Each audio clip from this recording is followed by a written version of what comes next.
Hello, Rambler fans, and welcome to a special edition of the Rambler Review. As this is Gary Hawkeye Vanna, joined by Mr. McBain, Lars Fredin, and we have a super special, extra intelligent, green and white bleeding Marc View from the Cadillac News. Hey, Marc, first of all, I want to give you a huge congratulations on that fantastic football season. And I don't know if you knew this or not, that U of M made it to the playoffs, but they did have one blemish on the record. Do you know who they lost to during the regular season? I do believe, and of course, not according to the playoff committee, because results on the field don't matter. But they lost to Michigan State. That's right. They did have that one loss to Michigan State, which had a great thing, and now they have a great head coach signed for a long time. So that'd be great to see what's coming out of East Lansing. But before we go any further, I want to talk about basketball. Girls basketball has already started, and they got a week under the belt, and then we have boys basketball getting ready to start this week. So before we go any further, Lars, I want you to tell me, what should we expect from this girls McBain Rambler team? Well, this team has a couple girls on it that have been on varsity since their freshman year, one being Emma Skierbeck. This is her fourth year on varsity, and she's really going to have to almost score 15 to 20 points a game to help McBain get through this Highland run and some non-conference games. So she is up to the challenge. She scored 17 points her first game against Big Rapids, except McBain was down 10 points, came back to tie it, to force it in overtime, but McBain ended up losing by 6. I believe Big Rapids shot 42 free throws, and McBain shot a ton of three-pointers. Not all of them fell. So that was kind of the first game. We knew Big Rapids was going to be tough, and they were. McBain just has to learn not to foul inside, and some of those three-pointers are going to fall as the year goes on. Then let's just make the first week a busy week. Let's have a Friday night game against Manton, and Manton has one of probably the best individual players in the conference in Lauren Wilder, a sophomore. And Lauren had 28 points against Manton, or against McBain, and McBain ended up pulling out the win there. But let's have no rest for the weary. Let's have a Saturday game against Reed City, who Reed City kind of gave Cadillac a game, and it was, I think, within 10 points. I think it was 30-something to 20-something. I don't remember the score. Maybe Mark has it off the top of his head. But Cadillac is known for basketball, and Reed City gave them quite a challenge. Now, McBain took them on, and Reed City was up in the first quarter. McBain only scoring 5 points. And then in the second and third quarters, McBain put on a press and ended up taking the lead and ended up winning by 17 points. On that one, they were led by kind of a well-rounded effort. Emma Skierbeck had 9, Annalise Fredin had 9, Taylor Bentham had 8, and a few other scoring. So well-rounded scoring in there to get up into the 40s, I believe. So 3 games in the first week, even on a Saturday. And Marc View was down there checking out my wife's old stomping ground. So that was kind of a special day for my wife and her family, having her daughter play on the court that she grew up on. So that was kind of fun. So McBain's 2-1 right now. Most of those girls on the varsity, both seniors and juniors, have not lost many games in their whole career, even going back to 7th grade. So that was the first loss for some of those girls competing in middle school and high school basketball. So at least that one's off their back, and now they can just focus on playing good ball. Well, that's a great start for them. Marc, I'm going to ask you this question. For the past couple of years, it's been Lake City, Manton, Lake City for the girls basketball. Last year, McBain went through the regular season undefeated, and then when Lake City didn't get to share the conference title since there was no title due to COVID, and they never got to meet. This year, is it still going to be like a 2 horse race here, or are we going to see a little bit more parity? I still think it starts with McBain and Lake City with the girls in the Highland. I would probably pick McBain at this point. I think they're a deeper team. Certainly Lake City can counter Emma Skierbeck with Chloe Bisbal and Mackenzie Bisbal cousins. Chloe's a senior guard going to, I want to believe, Cornerstone next year. She's going somewhere like that, an NAIA school. But certainly those girls are just like McBain. They've got a lot of experience. They've been through the wars. They didn't see each other last year. That will obviously not be the case this year. Hopefully, knock on wood, they'll play twice during the regular season. And I believe they're back in the same district together. The interesting team out there is Everett for girls. They've kind of been that mid-tier team. They have a dynamic junior guard in Addie Gray who could shoot well, run the floor. They've Skylar Baumgartner returning, who were their two biggest players last year. Manton, obviously, Lauren Wilder starts and finishes with Lauren Wilder. If they could get some other contributions, they could be a dangerous team. McBain Christian is a dangerous team. He's got pretty much everything back as well, and they've got a lot of size and athleticism. But it really is McBain and Lake City are the two strongest teams in the Highland. And then you always have to be careful for those like trap games. I mean, Pine River always comes out and plays tough every single game. Mm-hmm. Colton Lake, they've been up and down, and they lost to Bisball, but they should still have some talent there. So it's going to be very interesting in the Highland Conference. Looking at the teams in the Highland Conference, can you see any of them having a deep postseason run? Now we got McBain. It's interesting the way it shakes out this year. Certainly, they're going to have to get through Lake City to win the district. I would probably put those 2-1-2 because now that we're doing the seeding, they should play each other on that Friday night. The interesting thing this year with the regional is Glen Lake got kicked north. So Glen Lake is going to have to go through Calumet, which is not easy. Calumet beat Glen Lake last year in the quarterfinals, and I believe has a lot back. Calumet made a run in volleyball, as you saw, lost to McBain in 5 in the quarters. I'm assuming a lot of those girls play basketball as well. And it's always hard to get a lot of information from up there, especially that far up, because it's not like you're going to hop in the car and go scout them. You got to hope you can find it on Huddle or the NFHS network.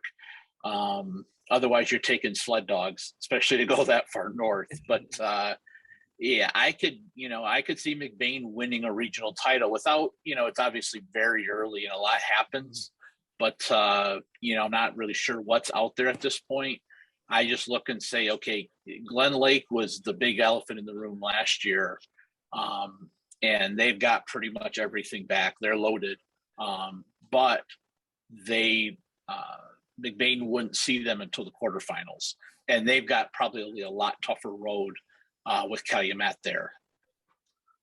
Now, there's two Class or Division 4 teams in the Highland Conference also.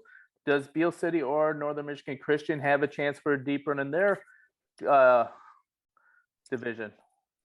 I got to look and see, and maybe if I can't make it super obvious, I'll pull the districts up right now while I'm talking. But Beale, NMC Beale seems like it was a closer game Friday night. Beale has been way down in girls basketball lately. Hasn't been very good. I'm going to see where NMC goes because sometimes my volleyball districts and basketball districts are not the same. That's true. Yeah. Hey, well, Mark's looking that up. That's some important points there. Beale City is kind of a volleyball softball school. And so their basketball team has been down, but their freshmen coming in are pretty talented. There's a guard, it's one of the coach's kids that's been playing a lot of AAU ball over at Maury Courts.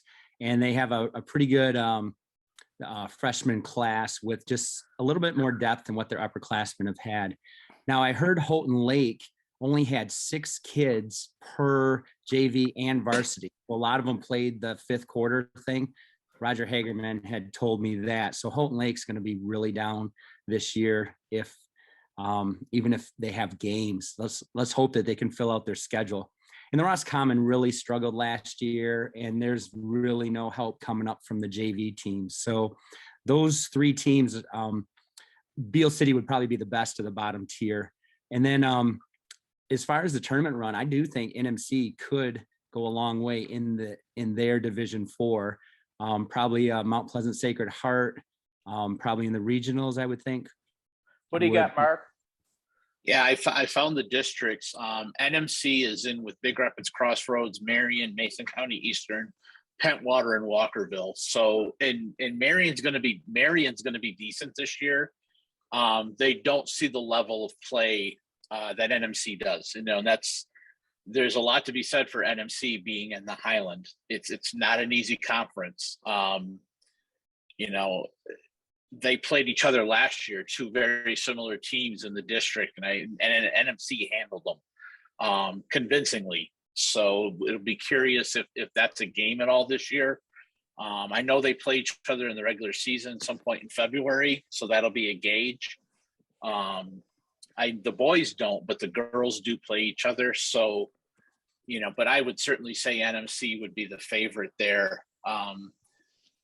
And without knowing off the top of my head, it looks like Sacred Heart would probably be like a regional or even a quarterfinal. Okay. Well, that will be some exciting basketball. We're just getting started with the girls. The guys, they actually start off this week. So that will wrap up our girls preview. We're going to bring on our men's basketball expert, Mr. Hoop Junkie, the gym rat of Twitter. He follows the AAU circuit so closely, he can actually tell you what AAU stands for. Jon Gilbert. Jon, thank you for joining our show. Punctual as always. Well, we're just starting the guys preview, and that's what we're going to ask you. But the first question is going to go to Lars Fredin because the McBain boys they're kind of rebuilding. They lost a lot when they lost 2-year starters, and they lost kind of a class of the ages. What do they expect to have for this year? Yeah, so McBain had one of those classes that when COVID shut it down, they were expected to go maybe even to the quarterfinals and face the Iron Mountain team their junior year. They finally did have that happen in their senior year.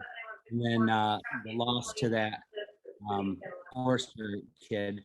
So they had a great run. That Forrester they were kid. Foster wonders. Yes. And really, the game was pretty close. If they play him 10 times, I almost think McBain could beat him a majority of the times. But that kid was very good. So, yeah, it's definitely a rebuilding year.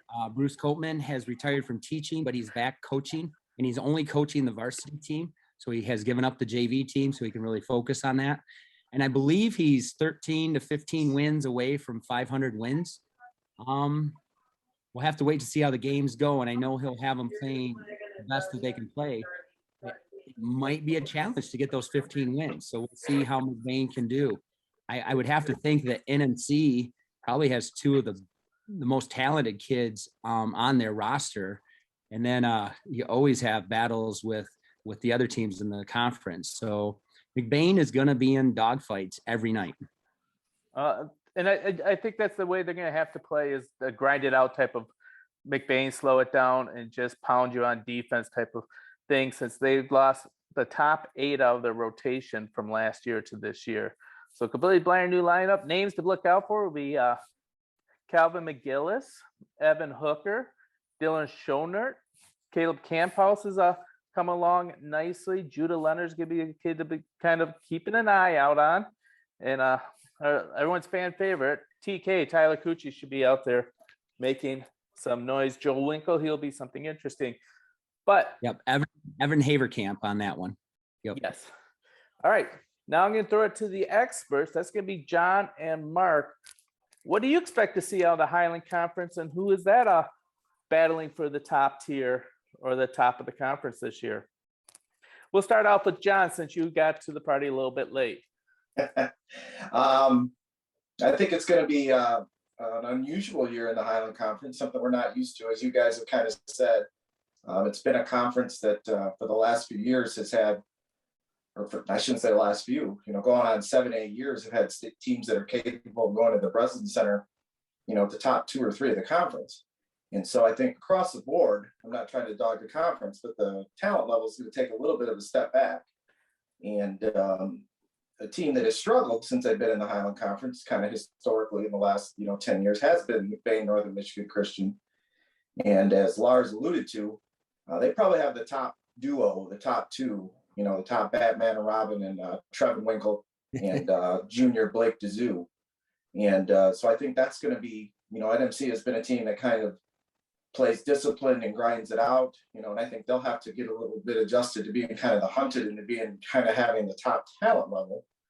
And they snuck up on a lot of people last year and had a successful season, a district title, got beaten a close one in the regionals by Frankfurt. And I think that's going to be the biggest thing for them is how do they adjust to the expectations, adjust to programs gunning for them, and keying in on Trevin Winkle and Blake DeZoo, and can the other guys step up a little? And but all in all, it's by no means, like you guys said, McBain was a generational class last year, and so this is by no means NMC's conference to lose. There's a lot of really good teams in it, but just looking at the top two, you're probably looking at Northern Michigan Christian, and as you were saying with the girls, then that opens up a can of worms for being the only Division IV team in the conference. Do they take their lumps in conference and then make a deep run in March? That could happen as well. But they've got Lake Leelanau, St. Mary staring at them.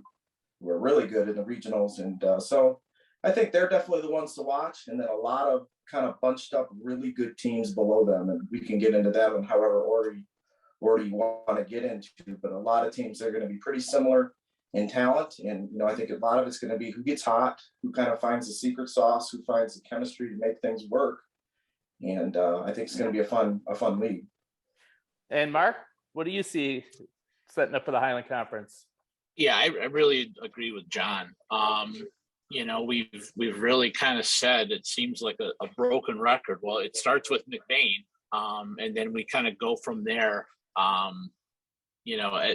You're never going to count out a Bruce Copeman team. This is my, I believe, 21st or 22nd basketball season around here.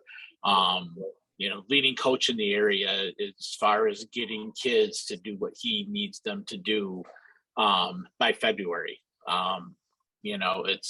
It's a process every year. Some years I think he wants to bang his head against the wall, but at some point they'll get it done. The talent this year is NMC. One of the big questions last year was their toughness, mental and physical, and I think you really saw that in the regional game against Frankfurt. Frankfurt, aside from the Stefanski kid, probably not the most skilled team, but there's a lot to be said for playing football in the fall.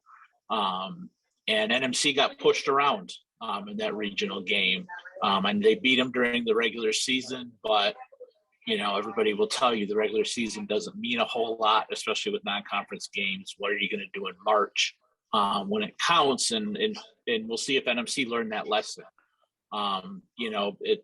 It's a lot about strength when it comes to basketball. Can you hold your position? Can you take a beating and still get it done? NMC will be there. A lot of the tests will come from McBain because McBain is going to do that to them.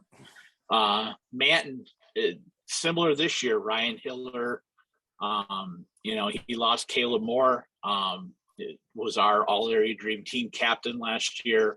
Yeah. But they're still going to be a solid team. He's got some pieces back and they're going to be in the running. They're not real big this year, so they're going to kind of have to use some speed and athleticism to their advantage. Lake City's kind of a question mark. They've kind of been up and down. Beale City, I'm not really sure. Obviously, they had the phenomenal run in football, so they've got athletes, and they always have athletes. The question is, what's the skill level basketball-wise? Past that, Roscommon was interesting last year. Roscommon could shoot the ball. And, any team that gets hot can beat anybody. I especially think this year because, like you said, there is a lot of parity this year. Pine River plays hard defensively. Don't count them out. Not sure on Houghton Lake. They've been down a little bit. Everett has got some athletes.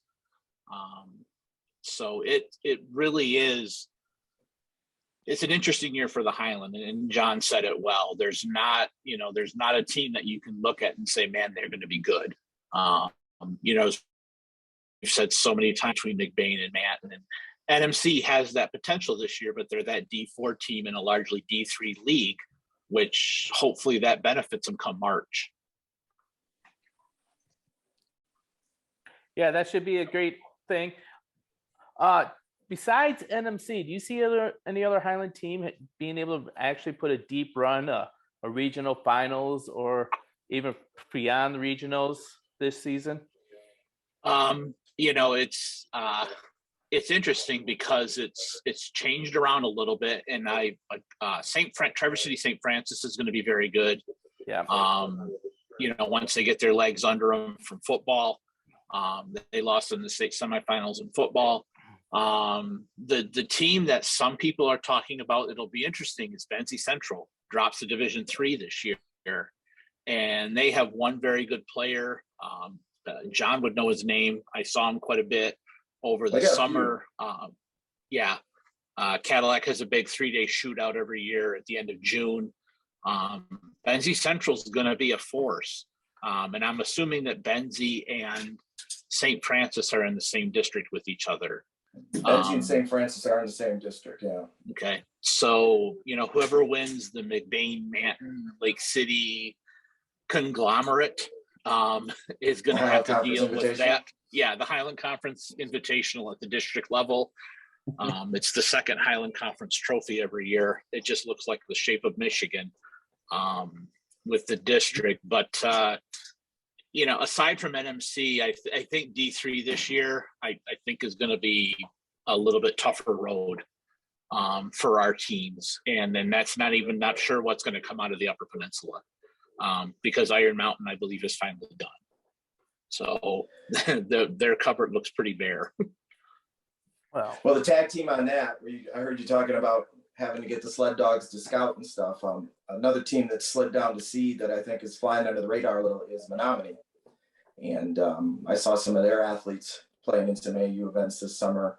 And I think if anybody's coming out of the UP, I'd put my money on Menominee. But, you know, it's kind of that, you know, there are definitely more talented, deeper teams north of us. But, you know, are they going to kind of, you know, cancel each other out, you know, because teams from mid-northern Michigan, if you want to call that, you know, we only really have to beat them one time. You know, Glen Lake, St. Francis, Charlevoix, Benzie Central, a lot of these teams are going to cancel each other out. I think Charlevoix has to go and play with the UP teams. But it's gonna be real interesting because I do believe Glen Lake, St. Francis, and Benzie Central are all in the same district. So, you know, you really don't have to beat one of those teams. And so it'll be interesting to see. All right. Well, real quick, we thank you for the wrap up on the Highland Conference. I just want a little shout out. Mark, give me a quick preview of the Cadillac girls. And John, you're giving me a quick preview of what we should expect out of the Cadillac boys this year. All right. We'll start off with Mark. Okay. It's going to be an interesting year for Cadillac's girls. They're going to have to rely on defense and win low scoring games. They've graduated a lot of talent the last couple of years. There's no more Molly Anderson or McKenna Bryant or Livy Meyer or Maddie Drabeck.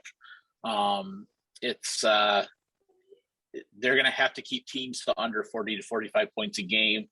You know, there is some talent there and there's some young talent kind of hanging around, but it's going to be a little different year than what we've seen in the last couple of years from Cadillac. I think, you know, a 5 to 10 win season could be a lot for them this year.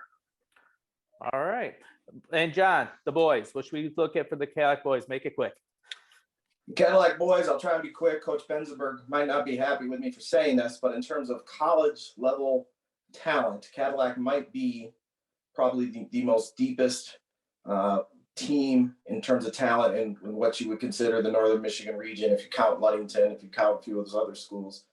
And, you know, it starts with, you know, a defensive force, one of the longest players that you're going to see in the Northern Michigan level, 6'9", Cole Genema.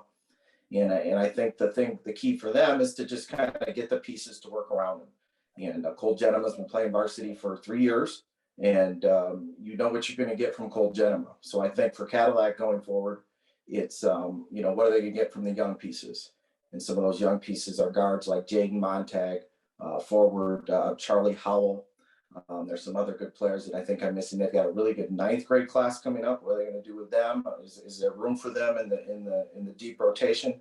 I think those are going to be the questions. How do the pieces fit together, and how successful can they be? Because the Big North Conference is pretty good. Petoskey's going to be good, even though they've changed coaches.